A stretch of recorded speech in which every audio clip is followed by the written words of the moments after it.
Where do the Nets land on BetOnline's early season win totals, odds to make the playoffs, odds to win the championship? Is BetOnline correct? Is there work to be done? Where do the Nets stand heading into this season? Going to cover it all. But first, theme music.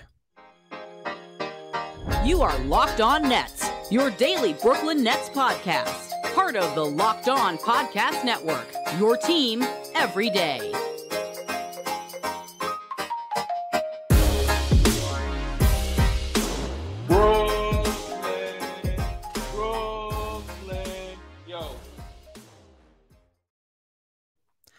All right, welcome back to the Locked On Nets podcast on the Locked On Podcast Network, your team, the Brooklyn Nets, every single day. I am Doug Norrie, the owner-operator, DFSR.com.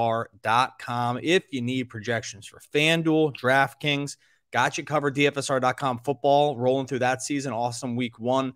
Obviously, basketball when that comes around, MLB rolling toward the end of the season here. All covered, PGA, all covered for you on DFSR.com. No Adam Armbrecht today. He is out of pocket. That's all right. He's going rolling through football stuff as well. He'll be back next week. We got you covered as we roll into the weekend here in Nets world. Want to let you know that this show and today's episode is brought to you by BetOnline. BetOnline has you covered this season with more props, odds, and lines than ever before. BetOnline, where the game starts.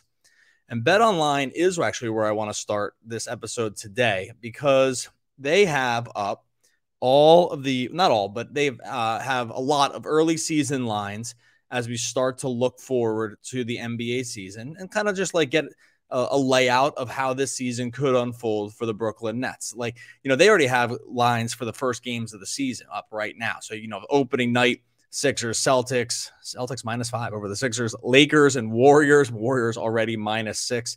See how that Lakers season turns out. And if you go into the next day, which is October 19th, so that's like, you know, that's the official first big slate of NBA action. You get the two games always the first night of the year, and then it really starts rolling the second night. The Nets are already right now -4 against the New Orleans Pelicans. I talked at length last episode about how that early season is going to look for the Nets, how the schedule lines up to be, I wouldn't call it favorable, but it'll be definitely be telling in that they have 5 decently hard matchups to start the year. But they do open the season -4 against New Orleans, who's going to get Zion back. That's obviously that's something that we're going to look more closely at when as we get closer to the season. The line did actually open at -5, 5.5, and has already been bet down to -4 for the Nets, who are at home in that first game. We'll see if that ends up landing, you know, as we get closer to the season. But if we look at just some full-on season stuff when it comes to the Nets, we start to get like sort of a picture of how, let's say BetOnline, let's say Vegas, whatever betting markets, however you want to describe those, are looking at Brooklyn to start the year. And I find it pretty interesting. We know that last year, this team was notoriously tough to get a handle on. Like they were up there in the finals discussion when it came to betting markets way late into the season when they weren't even in the playoffs. Like they were still looking at a play-in game, and it felt like always like these odds. It's hard to sometimes, you know, gather where they come from. It's always it's speculative, but this stuff born out of metrics too. Like, you know, places, the books have a long history of being correct with this stuff. The math is sort of undefeated over the course of a long sample size. But the Nets are one of those teams that's just tough to get a handle on it. And I think that's the case here when we look at going into this season as well. We already know there's tons of question marks. We already know that we don't have an idea of how it totally looks yet in terms of the KD, Kyrie, Ben Simmons fit. We're coming off a summer where Kevin Durant asked out, where it looked like Kyrie might not be back with the team before picking up the player option. We already know all of these like questions that surround the team, the question marks. That's the theme. The theme for the Nets this whole season has been question marks. So excuse me, the all off season and even into the end of last season, just always these question marks. So let's look at a couple lines where BetOnline has the Nets in terms of just like where they view them as a team, where markets view them as a team in terms of wins. We'll look at division odds. We'll look at championship odds as well. But I did want to start with the wins. Right now on BetOnline, the Nets over-under for their wins on the season is 50.5, right? So where does this leave the Nets? So if you look back at last year, which is not a perfect proxy by any stretch of the imagination because they had so many problems. This team finished 44-38, did have a positive point differential on the season when it was all said and done, but obviously dealt with more problems than one team should ever have to go through in the course of one season, right? Like Kevin Durant injury, James Harden trade, Simmons doesn't come back, Kyrie sits out a big part of the first part of the most of the year because of the vaccine stuff. Like, and they still finished 6 games over 500 with a positive point differential when it was all said and done. And so you say to yourself, 50.5 wins, that should be an absolute lock. Like they have to win they had to win 8 more games than last year in a season where every single thing went wrong. How could that just not be an utter lock on BetOnline? And I agree with you on a high level. Like if that's the line of thinking that you have around their win total, then I totally get it, because in some ways that math feels pretty easy. It's like everything went wrong last year. If things even go 50% more correct this season, how could they just not win 8 more games? Like it feels like a total lock. If you remember, the COVID stuff, not even the Kyrie piece, but all the players that were out during the middle of the season, that kind of has to get wiped away because most teams dealt with that at some point. So like it's hard to use that as we would have won. Those are games that are going to be the win, or going to end up being wins, because most teams went through this massive upheaval in terms of their personnel around like that December timeline when just COVID struck and everyone was testing positive and teams were bringing guys like literally off the street in terms of playing. But if you look at 44 wins last year and 50.5 this year, you're like, oh my God, how am I not just unloading it over here for the over? Like Kevin Durant's back. Kyrie Irving's not going to have to sit out home games or all games to start the season. Ben Simmons is going to play this season, right? These are all things that we have sort of made to be locks at this point for us. Like these are just things that are going to happen. 50.5 would feel like an utter, why even talk about it, right? Like that to some degree you want to say to yourself, why even discuss this? 51 wins and we win this thing? Good. We're good to go. But I think there are things to look at here where this number is born out of. So if you look at it sort of comparatively around some other teams that are in this range, like who are other teams that have win totals, like 55.5 is the win total for the Celtics. If you look at the Sixers, I'm just going through these division and some of the other good teams. The Sixers are right at 50.5 wins. Also, if you look at Milwaukee's at 53 even right now, so you can push it at 53. Those are the top 4 teams in the East. Miami's just a tick under the Nets at 50 wins on BetOnline. So you're like, okay, what's the world where they don't? I just told you all the ways that they can hit this over, right? Like, because it's the ways that you want to think about it as a fan. You want to say to yourself, oh, all this stuff's just going to go correct. And obviously 51 wins is just going to get there because last season, that was the season from heck. So we don't get the explicit tag on here. The season from heck ended 8 games underneath this number that gets you to the win. How can we not just automatically pound it in there? But there are, like, to me, this number feels correct. Even if the top side of this, like the over part of it, is a very easy case to make for this. Like, it's very easy to make the case. I just did it. Like, things just don't go off a cliff, right? like last year was the cliff dive. This year is not a cliff dive. They hit the over every time, right? Relative health, guys play, no mandates. Simmons is on the court. They had a good offseason in terms of just getting some depth on this team in terms of guys who can score, some upside plays. We get Harris back for another shooter. Like, there's so many things that could go right for the Nets here that you're like, oh my God, how could this not hit? I will tell you though, there is a reason I think that this 50.5 ends up being around the correct number. And it just, at least in like ways you need to think about the team, because remember, we have to envision all scenarios in a number like this. And when we start envisioning all scenarios, there are scenarios where this number doesn't come close. And I'll look back at last year. Like, I think their number was 56.5 to start the season last year. This is before the mandate. This is before all this other stuff happened. They're coming out of training camp. And that seemed like an absolute and utter lock to me. 56.5. I was like, this team, they're healthy after this epic run that they had where they just only were undone by injuries. How do they not hit this number? I do think there's a world where this 50.5 number, now you can start making cases for why it might just stick in this range. Going to talk about some championship stuff too, division odds. Also, First, going to talk to you about our friends over at BetOnline. BetOnline.net, your number one source for all your pro and college football betting needs and sports info this season. I already talked to you about basketball. Also, find all the latest developments, game matchups, news, podcasts. They got this year's, we're going into week 2 here on BetOnline after a big week 1. That's all covered for you there. They have all your sports wagering information. They got the live betting, got the esports if you're into that as well. Like I said, if you're into MLB, MMA, boxing, golf, it's all there for you at BetOnline. Go throw something in on these futures. Also, head on over to the website. Use that mobile device here. You can learn all about the trends, all about the action. BetOnline, where the game starts. Also, before we get into this too, Steph Curry, Kevin Durant, LeBron James, Giannis, which NBA player moves the betting lines the most this season?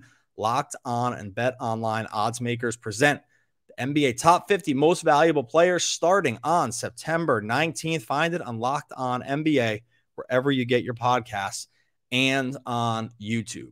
And actually mentioning that too, like with the BetOnline top 50, I recorded a spot for this about KD, which I really want you to be able to check it out. We'll put it out there when it actually goes live, because I had some bones to pick with where BetOnline had KD on this list. Let's hope it's not the final one. I already recorded it. Let's hope it changes, because man, I was like, they have him where? What's going on here? So make sure you check out the BetOnline top 50 when that hits over there on Locked On NBA.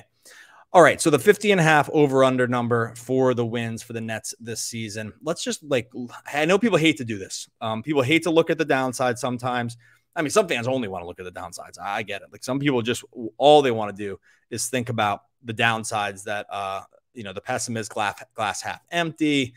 Maybe you're frustrated with where the team is. I think sometimes folks just want the team to do poorly, weirdly. They would pass a lie detector that they don't, but all the things that they say and do strike me as just such negative Nelly stuff. But where's the under come from? Because again, just to reiterate, the over feels obvious. It's so easy to make the over case. So here's the case for the under, because I think there are worlds where you can get there kind of pretty quickly on why this number could hit the under. Now, I do think that unlike some other teams, the Nets have some downside risk with their number, with their win total number, that maybe some others don't. So let's just go through a couple scenarios where this number could look way high by the end of the season, right? Where you're like 50.5. What was I thinking? This always happens, right? This always happens later in the season. You have to readjust the way you're thinking about something. It's so hard to think about where you were in the moment. But let's just look at a few scenarios where the Nets, where this number doesn't even come close. Okay. And I think these are somewhat realistic. The first is that they struggled to start the season and KD reiterates the trade demand. I think that one, we have to just discuss as a reality, because it already happened. The guy already requested a trade once.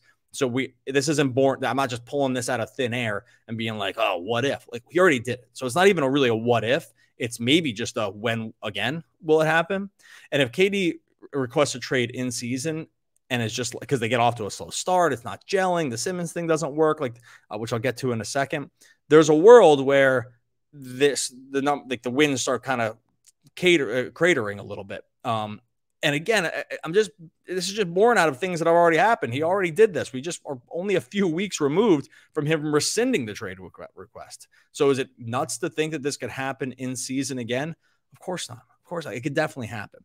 That would set off probably something like a chain of events that the Nets fans don't want to see, but would sacrifice wins going forward in the season. He sits out games, or trying to trade him. Things are unhappy because it's not going well. That right there starts to make this number look really, really in flux.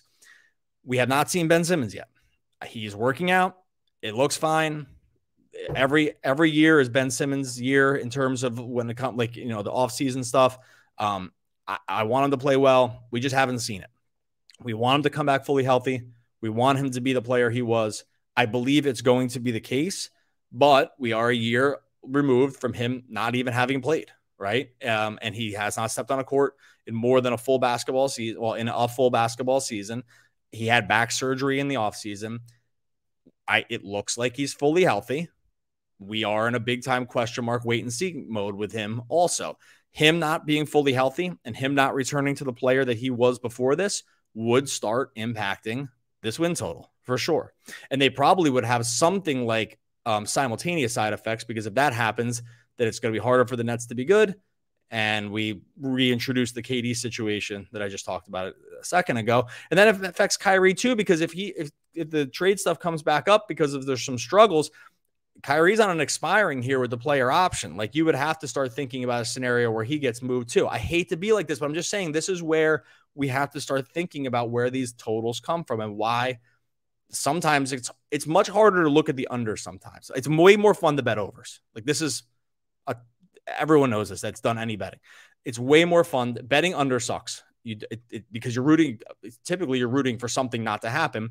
And when you watch sports, you're almost always rooting for something to happen. This is why overs get bet more, because of this exact emotional and sort of like mental response to watching sports. You don't want to bet unders. It's not fun. It means something is not happening.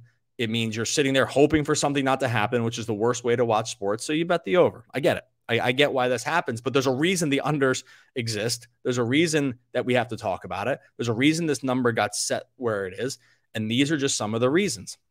And if I put it that way, you can see like there's a world where this can really just kind of fall off a cliff. And with the Nets, I think we're in a situation with the Nets in terms of this win total where I actually think that we're probably either beating this by like something like 10%, like they're at like 55, 56 wins or something like that, or they're under this by like 15% because of all the things that I just said. Like there's a range of outcomes here for the Nets that's significantly wider than a lot of other teams. Other teams have this stuff too. Like, every team, if their best player gets hurt, you really start running it impacted stuff. Like, but that's kind of, I will say with the player injury thing, that's kind of built in for every team. The Nets have that built in and this other stuff, right? Like, if we build an injury risk basically equal for all teams, maybe a little bit more for teams that are a little bit on the older side. But if every team, if fluke injuries can happen, players just get injured, that's built in kind of for every team, that kind of downside. If you assume that to be the case, then you have to look at these other external factors, which can affect how the teams can end up overall performing. And that's where the Durant stuff comes in. That's where the Simmons, because this is beyond just the normal stuff. This is beyond just the stuff that just happens with every team. These are externalities that exist for the Nets that don't necessarily exist for other squads. And that is where the downside risk for them becomes a lot more apparent. It becomes a lot more, there just is more of a downside. And it's not fun to look at, but I want to make sure we're thinking about this correctly in terms of how we view the Nets and how we view this win total. I still, putting it in right now, would take the over on this, I think, because I think that they do have an upside and they actually have a depth now that would make me feel better about taking it. Like, if Simmons didn't, like, let's say this, Simmons isn't healthy, still a core of KD, Kyrie, and the players that they brought in the offseason is good enough to get there on this number, right? Like, so that's one thing that can happen. The Kevin Durant situation is another one, which would make me feel less comfortable, but I do think with even a moderate commitment about playing out this year for Durant, I think we, move that away. So I think I'm still on the over here on the 50.5. But I just wanted to make sure I introduce the reasons why you can talk yourself really easily into the number. And it's a number that people, frankly, often don't want to talk themselves into because it's just, like I said, less fun. In a second, I'm going to talk to you just about where the Nets are in terms of their overall title odds. We'll talk about just some of these other pieces of the division as well. All right, we'll close it off here with the title odds where BetOnline has everyone ranked right now. If you just roll through BetOnline's I'll go through the top 5 because this is probably the group, and then I think there's a drop off after this. Celtics at plus 550. They are the favorites right now. Warriors at plus 700, tied with the Bucks at plus 700. That's your 2A and 2B. And then you get the Nets at plus 750 and the Clippers at plus 750. And after that, it's the Suns at plus 1100. So we're going to say that's a dip down after that, right? I think putting the Nets, it's hard for me to put the Nets in the same group with this just because of those those other sort of factors that I discussed before. I don't think the Celtics, if all injury stuff is equal, right? Again, I'm going to say that again. All injury stuff is relatively equal around the superstars. If any of these teams lost their superstars, they'd be dust on these championship numbers. So we just have to say it there. I do think that the Nets should probably be a little lower on this list just because of the stuff I talked about before that's not injury related. Now, I would still probably put them above the Phoenix Suns at 1,100 because they have Kevin Durant. And when you have him, you have to be in this top group. So that makes sense to me. I just think I'd probably slot them behind the Clippers. The Clippers have their own questions, but they're mostly injury stuff. Like the Kawhi and PG pieces really have to do more with injuries than they do have to do with like narratives or being unhappy that we know of now or anything like that. So I think I probably would flip-flop them to be underneath the Clippers just because of that other stuff. But again, when you have Kevin Durant and Kyrie Irving and Ben Simmons on the same team, you can't be lower than fifth. Like you can't be like, you're definitely above the Heat. You're definitely above the Sixers. Just in terms of closing lineup talent that you have on the squad, you just have to be above those teams. So I think for BetOnline lands on the championship odds is probably correct. And like I said, I would flip-flop that one piece where I dip them probably below the Clippers. And I know people aren't going to want to hear that. Maybe that's incorrect. I don't know. Maybe I could probably be talked out of that pretty easily. I don't think you can realistically put them above the Bucks right now just because we're 2 years away from having seen it with Giannis. We maybe would have been another year with Giannis winning this had Middleton not gotten hurt. We know the Warriors just won. They're returning most of the core of the team that won it. Same with the Celtics. They're going to return a core of players that were just in the finals. And maybe you say they actually improved a little bit in the offseason. So I think there's no way you can slot the Nets above any of those three teams. And there are enough question marks that I get why they are in the same range as the Clippers. The last one that I think is always an interesting one to look at is the make and miss the playoffs. This is one that I've taken some numbers on in the past, took the Lakers on to miss the playoffs last year at like really nice odds because I thought that they just had so much downside risk. I did not think the Russ thing was going to work. And like the AD injury piece and LeBron just aging, it was enough to talk me in to really pretty nice odds on them to miss the playoffs, which ended up happening. The Nets right now, minus 1,800 to make the playoffs on BetOnline, plus 900 to miss the playoffs, 95% chance if you take the yes side of this to make the playoffs. So nearly a lock on making it. Like it's like all but happened. And remember too, with the play-in, there's more risk with the play-in, but you also get a few bites at the apple with it too. So it's not all like you can end, like my point being there, you can end 9th or 10th and still have a chance to make the playoffs. Like that is where, like that helped the Nets last year I guess it hurt a little bit because where they finished. But as we got closer to the end of the season, we talked about it a little differently. It was like, hey, they can still make it if they, are able to win out some of these games. They were able to close it out pretty easily and not have to worry about it. But like it is, there is a world where you can kind of take a dip in the standings over the course of the season and then still be able to make it in the end. But when you look at that plus 900 number, like just going back to the beginning here where I was talking about, is there a world where, this thing goes off the rails? This number, I'm not going to take it. Okay. So don't worry there. This is definitely not something even if I thought the odds were correct, I wouldn't want to do it because it was just like I introduced a rooting interest into this bet that I just simply don't have the mental or emotional fortitude to make. But at the plus 900, like a 10% piece, it is funny because unlike these other teams that are in the same range, the Celtics are plus 1,600. Like they're just not missing the play. Like the Celtics just aren't missing the playoffs. They could lose Tatum, right, and not miss the playoffs. They could lose Tatum and still make the playoffs. Sorry, that's what I meant to say. It is funny where you see these other teams about missing the playoffs around their downside possibilities. I do think it is funny to see how this kind of works. Like I guess I can tell a story. Sometimes these bets, you want to like be able to tell yourself a story about how it can happen. I can definitely see the story for the Nets. The other story with the Nets here, unlike say the Clippers in the West, who have better odds to make the playoffs, even though their championship odds are the same, is because the East is just better this season, right? Like it is going to be a little bit more of a fight for the playoffs than it even was last year. And it was kind of tough last year. And let's just run through the teams that the Nets will have to contend with to make the playoffs, because one of these teams is not going to make the playoffs. Heat, okay, they finished first. Celtics, Bucks, Sixers, Raptors went 48-34 last season. Don't forget that. The Bulls at 6. I think they take a step back this season from what they were last year. They actually had a negative point differential. So maybe they take a step back. We have the Nets were 7th. The Hawks were 8th. In a world where the DeJounte Murray piece ends up working out, that team might just be better. That team definitely wants to make the playoffs. Maybe they swap pieces around because what goes out isn't as good. I don't know, but they're going to be a tough team. Cavs with the 9th seed. They just got Donovan Mitchell and gave away nothing. Nothing of consequence for them from last season. So that team's definitely going to get better.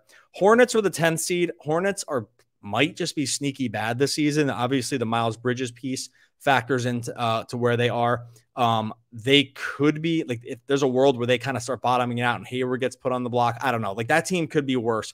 But we know the Knicks are going to be trying this season. They got Jalen Brunson. They made some offseason signings for that signal a team that's going to at least be trying.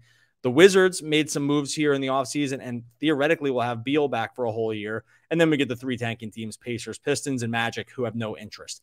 My point is that the East has 1, 2, 3, 4, 5, 6, 7, 8, 9. I would say 9 teams that really could give you problems going into the playoffs. And then 2 teams that are going to, at least to start the season, be trying. That's not enough teams. Like one of those teams is not going to make the playoffs. 2 of those teams, I think I just got to 10. 2 of those teams are not going to make the playoffs this year. It's not likely to be the Nets because they're such a good team. I'm just saying that the road is tough.